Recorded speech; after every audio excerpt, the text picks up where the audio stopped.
प्रणाम, शनि राजा को प्रणाम।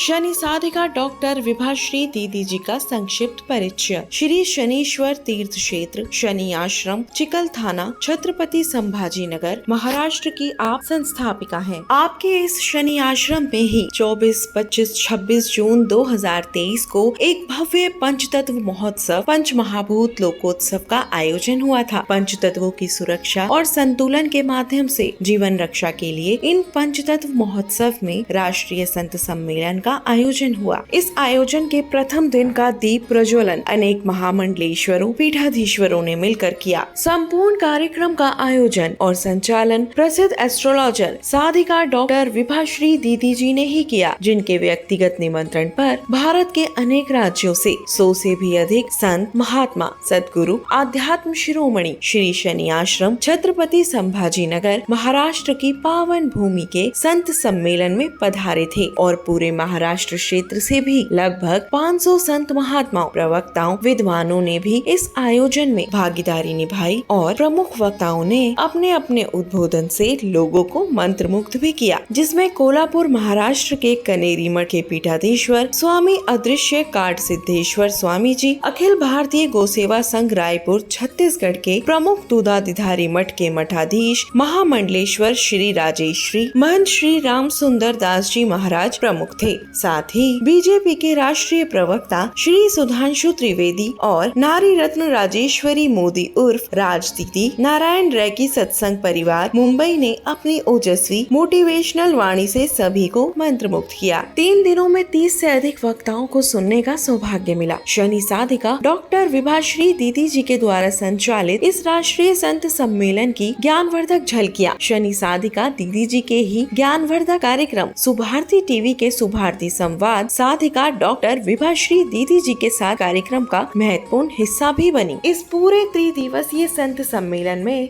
साधिका डॉक्टर विभाश्री दीदी जी की सुपुत्री अभिनेत्री विभूति शर्मा जी ने अपना महत्वपूर्ण योगदान दिया और सभी संत महात्माओं अतिथियों की स्वागत व्यवस्था को संभाला।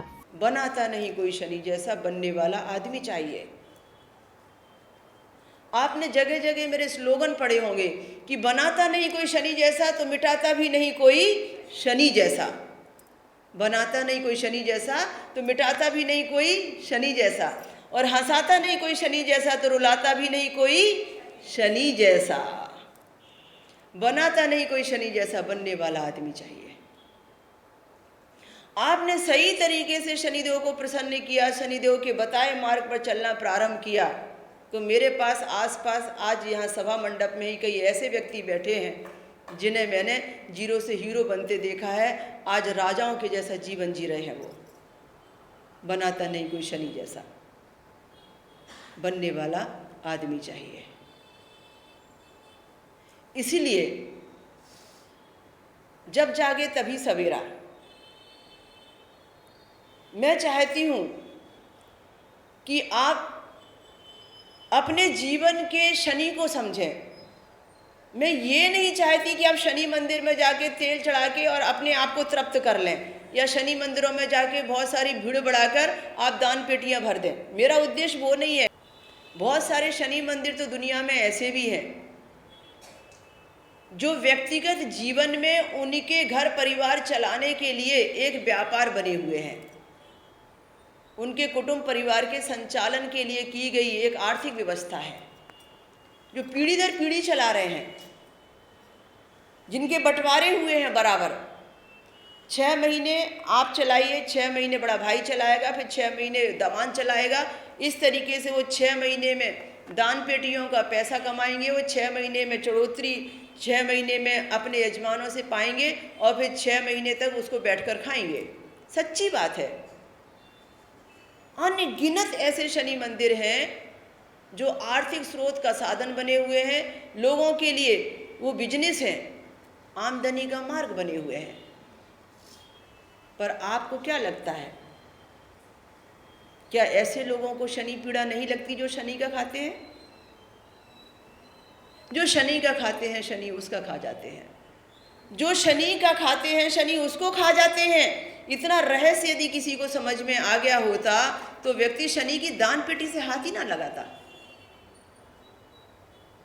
जितने लोगों के भी घर पल रहे हैं शनि दान से, शनि की दान पेटी से, मैंने उनके कुटुंब परिवार में, मैं तो ये टीवी के सामने लाखों दर्शकों के बीच में हमेशा बोलती आई हूँ कि उनके घर परिवार में मैंने उस कुटुंब खानदान में एक भी परिवार का एक सदस्य ऐसा नहीं देखा जो किसी बड़े अधिकारी पद पर पदस्थ हो या राजनीति के किसी बड़े पद पर जाके सिद्धस्त हो या कोई बड़ा व्यापारी बना हो या कोई बड़ा श्रेष्ठ व्यक्ति बना हो जिसे हम कहें कि इसने बड़ा नाम कमाया और देश का नाम ऊंचा किया। हाँ, इतना जरूर है कि अपना घर परिवार चला लिया और जितना चलाया उतना शनि पीड़ा भी भोग ली। उनको अंदाजा नहीं है कि वो कितनी शनि पीड़ा भोग रहे होते हैं।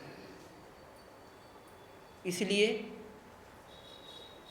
हमेशा याद रखिए, कड़वा वाक्य है पर सच्चा वाक्य है, जिसने नहीं छोड़ा अपने बाप को वो क्या छोड़ेगा आपको।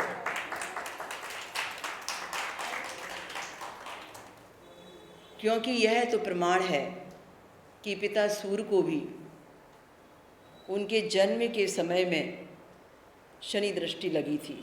सब इस कथा को जानते हैं, बताने की आवश्यकता नहीं।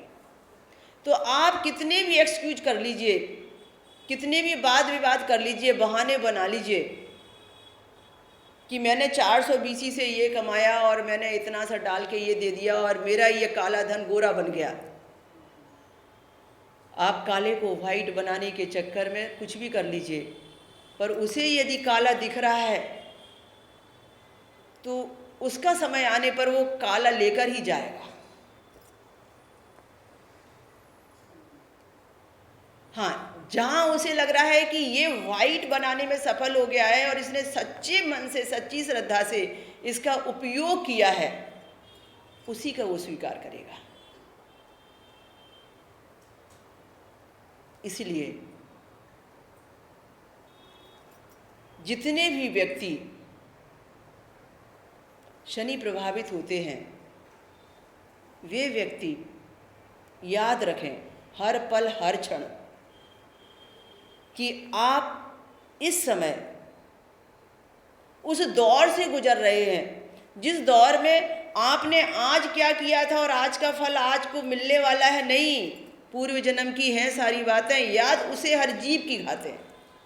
आपके पूर्व जन्म का चित्रगुप्त का खाता खुला है। मैंने इसीलिए आपको पिछले सत्संग में बताया था कि हर आत्मा अपने साथ में एक प्रारब्ध कैरी करके लाती है। ये प्रारब्ध कैरी करके लाती है, यानी जो आप पिछले जन्म में करके आए थे उसकी फसल साथ में लेकर आए हैं। अब इस समय उसका फल खाएंगे। पहले बोए थे, अब फल खाएंगे, और अब बोएंगे तो जीवन भर खाएंगे और साथ में लेकर जाएंगे। बोए थे जो बीज हमने, उसी के फल हम खा रहे हैं। तो इसलिए हर पल हर क्षण याद रखिए कि यदि छोटी सी अच्छी बात का रिजल्ट हमें बहुत बड़ा मिलता है, दिलाता नहीं कोई शनि जैसा, तो छोटी सी गलती की सजा भी बहुत बड़ी हो सकती है कि मिटाता नहीं कोई शनि जैसा। यदि वो रंक को राजा बना सकते हैं तो राजा को भी रंक भी बनाते हैं। आप कितने भी प्रायश्चित यात्राएं कर लीजिए, क्षमा याचनाएं कर लीजिए, एक बहुत बड़ी बात आज सीखनी हो, आप कितनी भी गलती के लिए क्षमा मांग लीजिए। मैं एक और कड़वा सत्य बोल रही हूँ, शनिदेव के दरबार में माफ़ी नहीं है। कर्म फलदाता शनिदेव हमारे कर्म का फल जब तक हमें नहीं चखा देंगे वो शांत नहीं बैठते।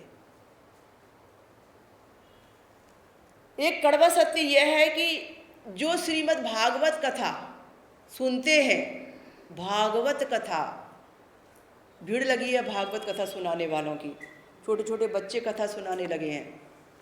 न जाने कितने कथाकार हो गए हैं आज पूरा वृंदावन भर गया, पूरा हरिद्वार भर गया, अब तो कथाकारों की भीड़ लग गई।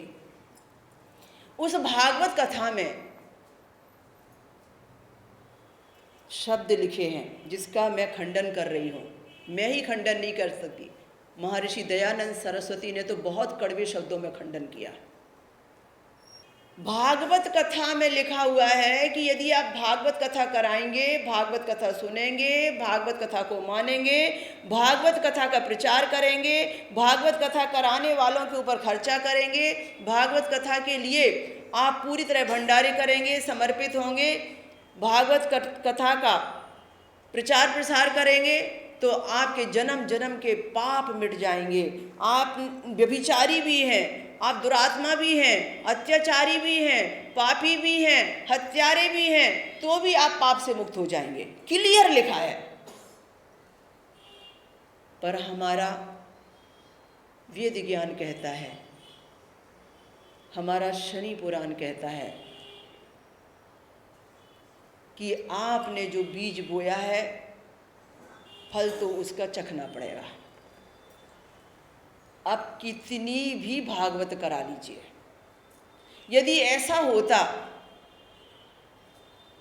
तो सारे पैसे वाले व्यक्ति भागवत कथा करा के बड़े अच्छी जिंदगी जी रहे होते, ना तो वो रोगी होते और ना उनको कोई तकलीफें होती, और ना सिद्धहस्त पुरुष आज जेल में होते। भागवत कथा से तो जेल से भी मुक्ति है, भागवत कथा से हर संकट से मुक्ति है, सब चीज़ से मुक्ति है। पर आज देखिए, नामी नामी हस्तियां भी आज कुछ कसूरवान भी हो सकती हैं, कुछ बेकसूर भी हो सकती हैं, पर उन्हें जेल से भागवत कथा नहीं बचा रही है। और भागवत कथा करने वालों को भी कष्टों से भागवत कथा नहीं बचा रही है। कितने भागवत कथाकार ऐसे हैं जिन्हें मैं बहुत नज़दीक से जानती हूँ, जो मुझे दीदी बोल के सम्मान देते हैं, और उनके साथ में मेरी बहस भी होती रहती है कि आपकी भागवत में ऐसा लिखा हुआ है, तो पंडित जी आप भागवत कथा बाँचने वाले हो, आपकी पीढ़ी बाँच रही है, आप बाँच रहे हो, फिर ये संकट क्यों है? वो तो सारे पापों का विनाश करने वाली भागवत कथा है। हर कथावाचक ऐसे ही कहता है, शनि पुराण सुनाने वाला कहता है कि शनि पुराण सुन लिया जन्म जन्म के पाप कट जाएंगे आपके। हर कथा बाँचने वाला ऐसे ही कहता है। ऐसे सब सुन लेने से पाप कट जाते तो कर्म फल दाता की तो आवश्यकता नहीं थी, कर्म के फल की आवश्यकता ही नहीं थी। हर व्यक्ति क्षमा प्रार्थना कर लेता और कर्म फल से मुक्त हो जाता। हर व्यक्ति कथा पुराण करा लेता और कर्म फल से मुक्त हो जाता। ये सीधा सरल रास्ता था। फिर तो जिसने अत्याचार किए हैं, जो दुराचारी है, जो व्यभिचारी है, वो तो राजयोग भोगता, क्योंकि उसने तो कथा सुनी है। आपको उचित लगता है क्या, प्रश्न कर रही हूं, आपको उचित लगता है क्या कि गाय के बच्चे को, गाय के गर्भ से इंसान का बच्चा होता है? भागवत कथा की पहली शुरुआत है। प्रकृति अपने नियम को तोड़ती है क्या? भगवान ने नियम बनाया है कि इंसान को इंसान का बच्चा, पशु को पशु का बच्चा।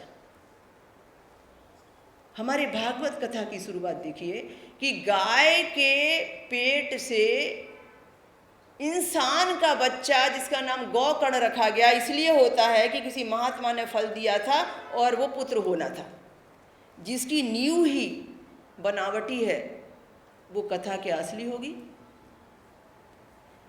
ये आप तब समझेंगे जब धर्म भीरूपन से बाहर निकलेंगे, जब सही मायने में सत्यार्थ प्रकाश को पढ़ेंगे, जब सही मायने में आप वेदों को जानेंगे, सही मायने में आप अपने धर्म के ज्ञान को समझेंगे। तब तक तो आपको ऐसा लगेगा कि जो सुन रहे हैं, जो सामने में है, वही सच्चा है, और बाकी जो कह रहा है वो सबसे बड़ा नास्तिक है। यहाँ नास्तिक और आस्तिक की चर्चा नहीं है, यहाँ विवेक के तीसरे नेत्र को खोलने की बात है। जब पूरी भागवत कथा को सामने में लाकर अध्ययन किया गया तो कई कई कई शब्द ऐसे हैं जो भगवान के प्रति लिखे गए पर बहुत अपमानजनक लिखे गए। फिर लोगों ने कहा वो वामपंथी आए थे, उन्होंने ऐसा लिख दिया, वो भागवत का अंश नहीं थे, फिर भागवत कथा में उसको जोड़ दिया, डाल दिया, फिर ऐसा लोगों ने अपनी अपनी बातें कहना प्रारंभ किया। कलयुग में लिखी गई ये सारी कथाएं, कलयुग में लिखे गए सारे पुराण, और ये सारे पुराण, ये सारी कथाएं जितनी भी हैं, आधी सच्ची आधी झूठी। सत्य वही है कि जो भक्ति मार्ग पर चलेगा वही भगवान को पाएगा। सच यही है कि जो अच्छा कर्म करेगा वही अच्छा जीवन भोगेगा, और जो आपने किया है उसका फल आज नहीं तो कल भोगना ही पड़ेगा। गीता के ज्ञान से बढ़कर कोई ज्ञान नहीं है। श्रीमद् भागवत गीता के ज्ञान से बढ़कर कोई सच्चाई नहीं है। इसलिए यदि आपके जीवन में वह गीता उतर गई तो इसका मतलब यह है कि शनि पीड़ा निकल गई। जब तक आपने गीता के मार्ग पर चलना प्रारंभ नहीं किया वो शनि पीड़ा नहीं जाने वाली। और जो ज्ञानी हैं वो सबसे पहले गीता का हाथ पकड़ लेते हैं। जो ज्ञानी है वो सबसे पहले उस शरण में पहुंच जाते हैं जिस शरण में जाने से भगवान पुरुषोत्तम अर्जुन के जैसे व्यक्ति को सहारा देकर, खुद करनहार रहकर और उसको यशस्वी बना देते हैं। अर्जुन ने भगवान की बहुत भक्ति की। भगवान श्री कृष्ण ने अर्जुन से एक बार पूछा, अर्जुन तुम मेरे शिष्य हो, सखा हो, मेरे भक्त हो, अनन्य प्रिय हो, मैं तुम्हें कुछ देना चाहता हूँ। तो अर्जुन से भगवान श्री कृष्ण कहने लगे, देखो भक्ति और भगवान का रिश्ता देखो। भगवान ने कहा कि मैं तुम्हें बहुत कुछ देना चाहता हूँ, तुम मुझे कुछ बोलो, कुछ मांगो, मुझे अच्छा लगेगा। क्या चाहिए बोलो तुम्हें? जीत चाहिए, हार चाहिए, विजय चाहिए, क्या चाहिए? धन चाहिए? अर्जुन कहने लगा, हे पुरुषोत्तम, हे श्री कृष्ण, न जीत चाहिए न हार चाहिए। क्या कहा उसने? न जीत चाहिए न हार चाहिए, तुम्हारे जैसे सारथी का साथ चाहिए। केवल तुम्हारे जैसे सारथी का साथ चाहिए। बस यही मेरी शनि भक्ति है। मैंने शनिदेव से कभी भी कुछ भी डिमांड जीवन में नहीं रखी। हनुमान जी की भक्ति से प्रेरित होकर मैंने ऐसी शनि भक्ति दुनिया के सामने में रखी कि बस मुझे हर पल हर क्षण ये याद रहता है कि जो करूं, जो कर रही हूं, उसमें शनिदेव की प्रसन्नता दिखना चाहिए और कुछ नहीं। इसलिए उस परमात्मा ने इतना दिया कि इतना सारा पसारा यह सेवा का फैला कि उसको संभालने के लिए ही अभी बहुत सारे आयोजक प्रायोजक लगेंगे।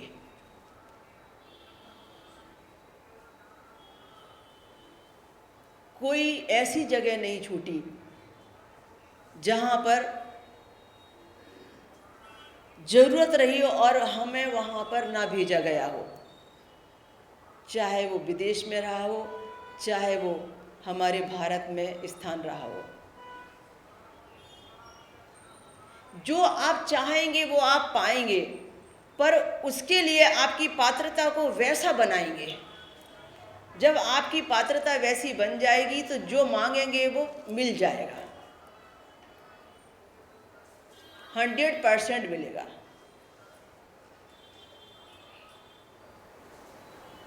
इसलिए आपके इष्ट की भक्ति ऐसी कीजिए कि कुछ पुण्य कार्य ऐसे हों जो सिर्फ आपका इष्ट जानता हो और आप जानते हो, कोई तीसरा ना जाने। ऐसी भक्ति कीजिए।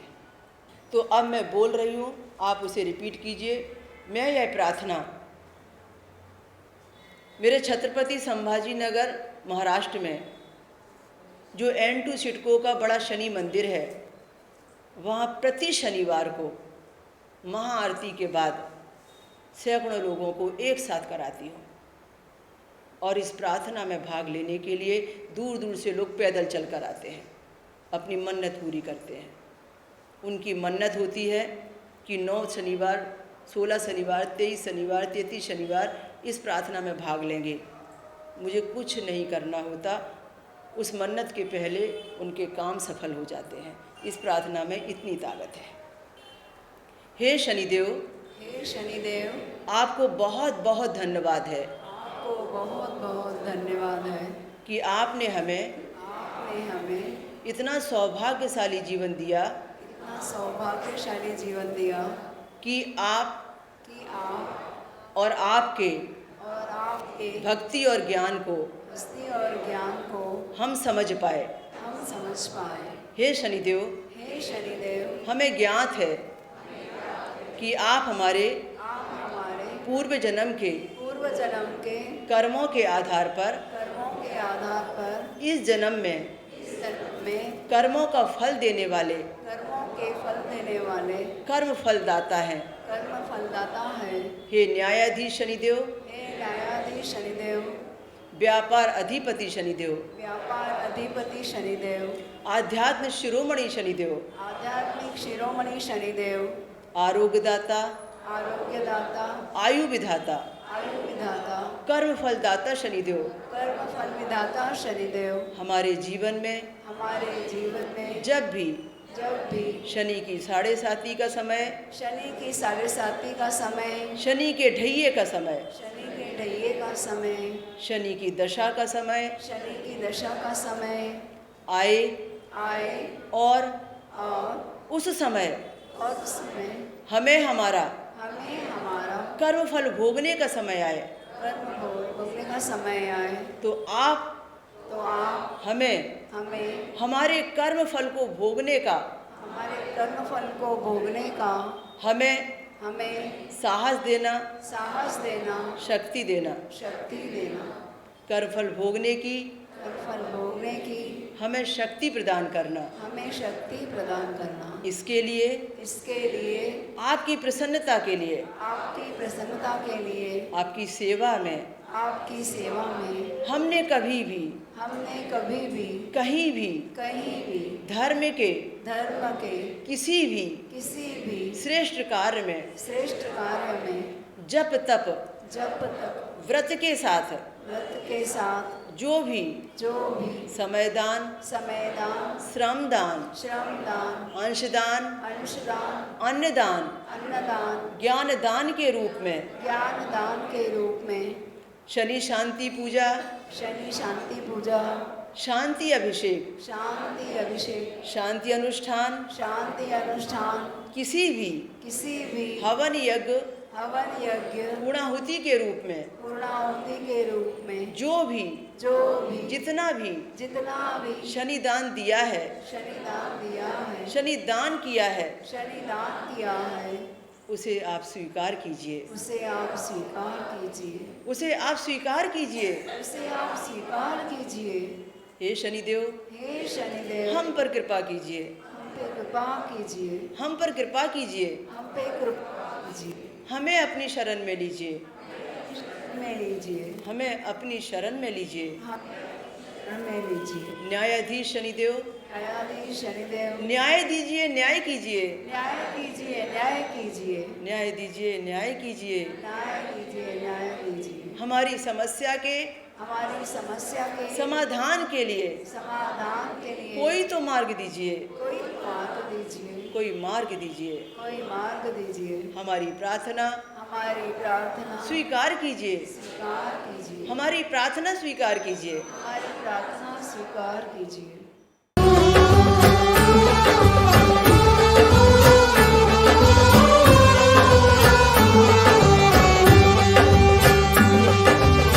शनि आश्रम औरंगाबाद महाराष्ट्र की भूमि महान, इस धरती को नमन करो, यहाँ सिद्ध है शनि का धाम। यहाँ की रजमस्तक जोले शनि उसको पावन कर दे, शीश पर हाथ रहे शनि का दिव्य उसका जीवन कर दे। बड़ी भक्ति से बड़ी भक्ति से बड़ी भक्ति से कर लो ध्यान, शनि धनवान देंगे भजो भक्तों श्रद्धा से शनि नाम, शनि कल्याण करेंगे। ओम शं शनिश्चराय नमः। ओम शं शनिश्चराय नमः। ओम शं शनिश्चराय नमः।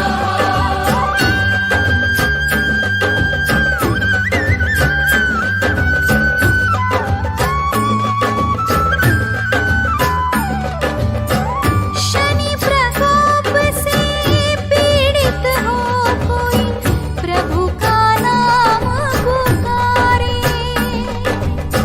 शनि दरबार खुला है हरदम, आओ आश्रम द्वारे। शनि जी शरण में ले लेंगे, कृपा उस भक्त पे कर देंगे, कष्ट उसका हर लेंगे शनि, सुखों की वर्षा कर देंगे। हर व्यक्ति शनि अमावस्या के दिन, दीपावली के दिन, या जो मैंने दिन बताए हैं, क्योंकि दीपावली का दिन भी शनिदेव का होता है, क्योंकि दिवाली अमावस्या पर ही होती है, तो हम घर में भी ये हवन कर सकते हैं। तो इसमें हमें सरसों का तेल मिलाना है और शनिदेव की आहुति। अब आपके ऊपर निर्भर है कि आप कितनी आहुति का संकल्प लेते हैं। प्रारंभ 8 आहुति से किया जाता है, फिर 8 है, 17 है, 26 है, 33 है, 51 है, 108 है। ये आपके संकल्प के ऊपर है। हमने यदि कोई जाप पूरा किया है, तो जितने हमने जाप किए हैं उसके 10वें हिस्से के जाप की संख्या जितनी होनी चाहिए, उतने हवन हम कर सकते हैं। हे मन पवित्र कर आओ शनि जगरात में, मन पवित्र कर आओ शनि जगरात में।